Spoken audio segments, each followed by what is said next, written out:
afinal aconteceu durante a ditadura? O Brasil levou 27 anos para começar a investigar a verdade. Na opinião dos participantes da audiência, essa demora, aliada à falta de julgamento e de punição, podem estar relacionadas à violência policial de hoje e aos pedidos de volta dos militares. Uma entidade que trabalha com todas as universidades do continente, coordenadas pela Universidade de Vanderbilt, nos Estados Unidos, no Tennessee, fez uma pesquisa que é muito preocupante do ponto de vista brasileiro. No primeiro quadro, mostra que o apoio a um golpe militar no Brasil, sob a justificativa dos altos níveis de corrupção, aumentaram em 2007 de 36,9% para 47,6% em 2014.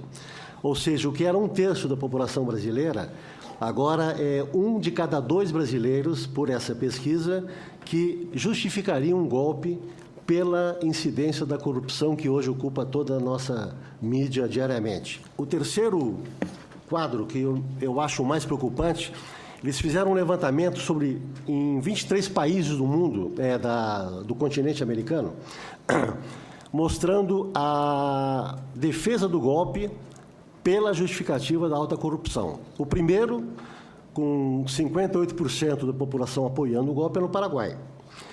O Brasil entra nessa relação em 6º lugar, com 47,9%. Curiosamente, os 3 países onde menos se apoia um golpe pela justificativa da corrupção são a Argentina, o Uruguai e o Chile. O que isso nos leva a concluir?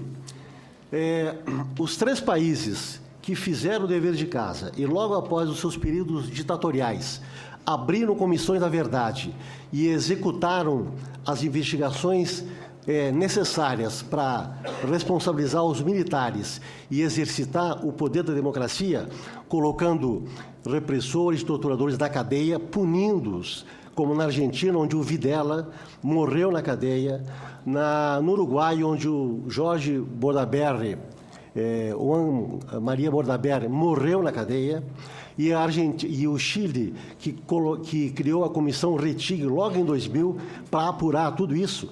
Esses são os países que, ao escancarar os horrores da ditadura, criaram uma blindagem na opinião pública contra o regresso dos militares.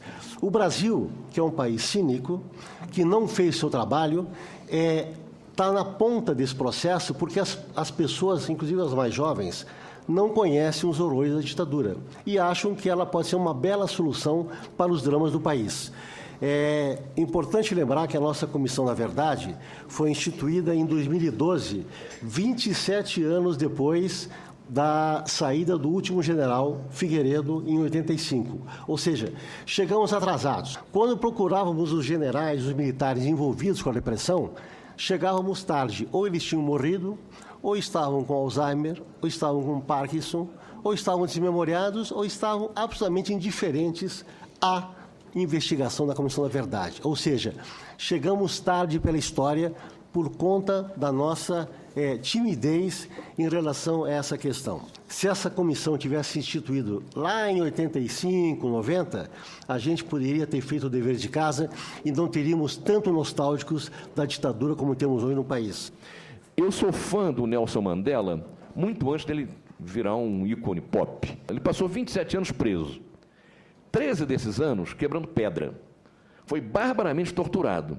Ele tinha todas as razões para ser um sujeito rancoroso, ressentido, e querer, de alguma forma, cobrar tudo que o regime racista fez com que sofresse o povo, a maioria do povo da África do Sul, que é negra. Pois bem, ele compreendeu que enveredar por aí seria abrir uma guerra civil que talvez não chegasse a lugar nenhum. E faz uma proposta absolutamente generosa, mas absolutamente politizada, que é a seguinte: aceita-se dar anistia, inclusive, para torturadores e assassinos de presos, com uma condição: os caras vão ter que ir no tribunal e dizer tudo o que fizeram. Qualquer fato omitido podia dar margem a um processo e a uma condenação. Foi uma catarse na sociedade sul-africana. Entende? Porque as pessoas sabem que é tortura, que é mal-estar, mas não sabem exatamente como é a história lá dentro. Entende? Deu uma cambalhota à sociedade. Agora, certamente, ela criou anticorpos muito poderosos para que essa barbárie não se repita. É por isso que os arquivos têm que ser abertos. É por isso que tem que se sentar os torturadores no banco dos réus. Mesmo que se dê anistia para eles mais adiante. Isso, para mim, não é o mais importante, mas tem que cumprir esse ciclo. E tem que mostrar à sociedade o que aconteceu, porque justamente porque a gente está olhando para frente, não porque está olhando para trás. O depoimento que eu quero remeter, que todos vocês devem lembrar bastante, mas eu acho que nunca é demais falar dele, é do coronel Paulo Malhães, na Comissão da Verdade do Rio de Janeiro, que foi publicado no Globo em 16 de março de 2014. Ele, ao assumir a responsabilidade pelo desaparecimento do então deputado Rubens Paiva, diz ele, aspas, nada fiz além de cumprir meu dever. Se precisasse, faria tudo de novo. Foi tudo racionalizado. Eu tenho 76 anos, mas ainda posso dar instruções aos mais jovens. Fecha aspas, Paulo Malhães. Pergunto, qual o sentimento que essa fala do torturador produz em todos nós? Sobretudo nos familiares, todos os desaparecidos do país. Pergunto, por que é possível Paulo Malhães falar com tamanha naturalidade e audácia sobre os crimes considerados de lesa humanidade e ainda afirmar que, se precisasse, faria tudo de novo? O Estado brasileiro anistiou? Quem o anistiou? O futuro da tortura está ligado ao futuro dos torturadores. Enquanto eles não forem responsabilizados e julgados, a tortura vai prevalecer. Possivelmente, eu diria que provavelmente, o Amarildo Pedreiro, que morava na Rocinha, do Rio de Janeiro, ele estaria vivo se os torturadores da ditadura tivessem sentado no banco dos réus. Na hora de fazer a entrega oficial do relatório da Comissão da Verdade, houve uma negociação muito forte, sob pressão dos generais, para que fosse um evento privado. Os 6 comissários da comissão entregando nas mãos da dona Dilma o resultado de 2 anos de investigação, que é um deboche absurdo.